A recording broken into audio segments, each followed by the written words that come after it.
Every once in a while, there's still that quiet moment, late at night, scrolling through rumor forums, wondering, is this the year they finally build the one I've been waiting for?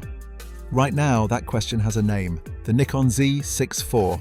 It doesn't exist yet. There's no announcement, no press release, no confirmed date, and depending on who you ask, it might be further away than anyone in the rumor mill wants to admit. But the conversation around it has never been louder, because the Z6 III proved something important. It showed Nikon could build a genuinely class-leading hybrid camera, and once you've tasted that, you start placing bets on what comes next. So today we're laying our cards on the table. This is everything we know, everything we're hearing, and what it would take for the Nikon Z6 IV to be worth the wait.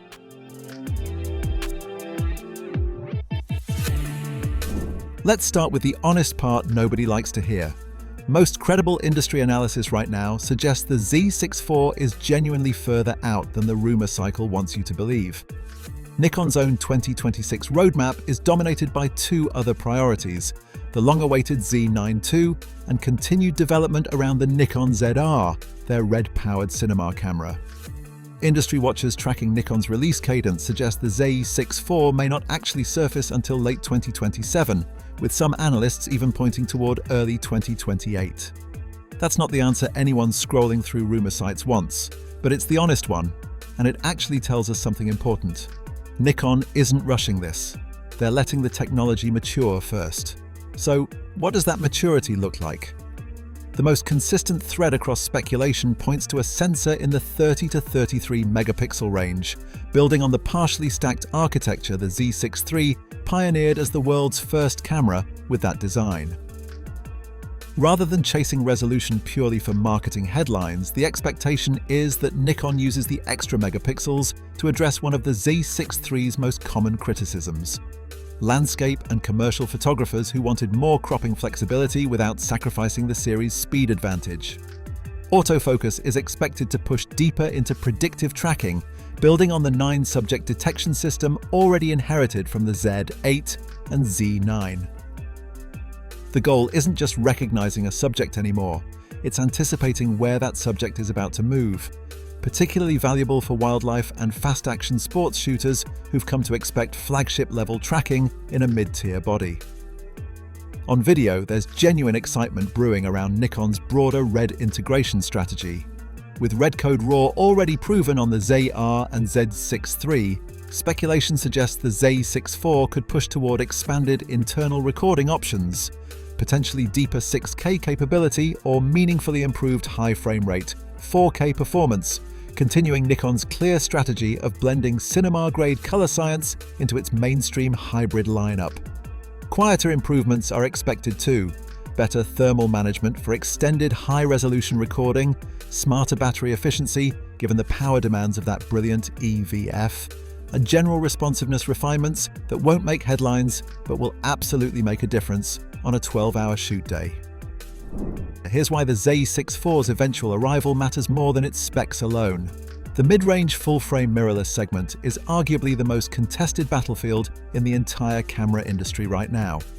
This is the price tier where photographers transitioning from APS-C meet professionals who don't need flagship pricing, which means every brand is fighting for the exact same buyer.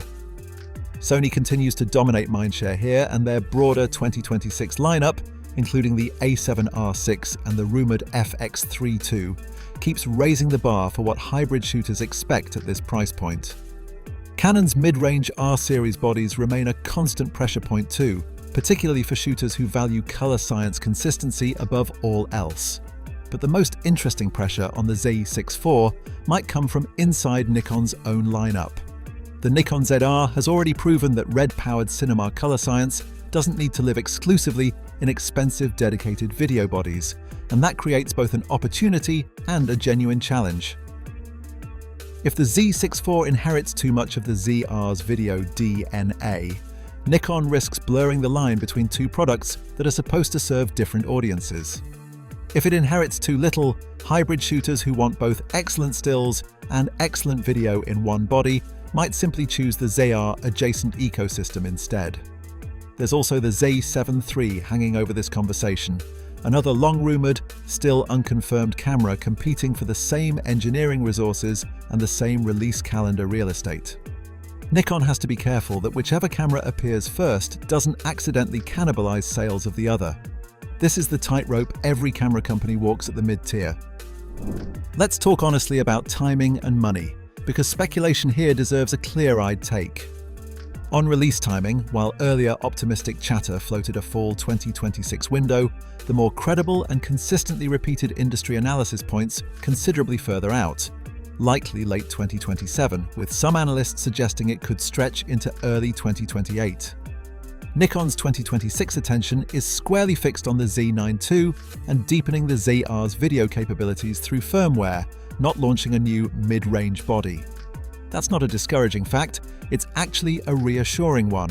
It means whenever the Z6 IV does arrive, it'll be built on a more mature, more refined technology base. On pricing, the Z6 III already sits at the higher end of the mid-range bracket, hovering close to $2,500 to $2,600, depending on region and bundle. If Nikon holds that line for the Z6 IV, rather than pushing toward flagship territory, it preserves the series' core appeal: flagship-adjacent performance without flagship-adjacent pricing. Push too far upward, and Nikon risks creating internal competition with its own Z8, undermining the very balance that's made the Z6 line so trusted. The bet then isn't really about a specific date on a calendar. It's a bet that Nikon's patience will pay off, that taking the extra time to get the Z9 II and ZR ecosystem right first will make whatever eventually becomes the Z6 IV a genuinely more complete camera than rushing it out in 2026 ever could have produced. Here's the bet, laid out plainly. The Nikon Z6 IV almost certainly isn't arriving this year, possibly not even next year. The smart money says we're looking at late 2027 at the earliest, with the cards stacked in favor of Nikon spending that extra time getting the sensor, the autofocus, and the red-influenced video pipeline genuinely right, rather than rushing something half-finished onto shelves. Is that frustrating if you're holding out for an upgrade? Absolutely. But it's also exactly the kind of patience that gave us the Z6 III in the first place. A camera that arrived not as a rushed iteration, but as a genuine class leader with the world's first partially stacked sensor in its category. If Nikon plays the long game here, the eventual Z6 IV won't just be a refresh. It'll be the camera that proves the wait was worth it. That's the bet we're all making. And for what it's worth, it's looking like a good one. Subscribe so you're the first to know the moment real news breaks. Thanks for watching.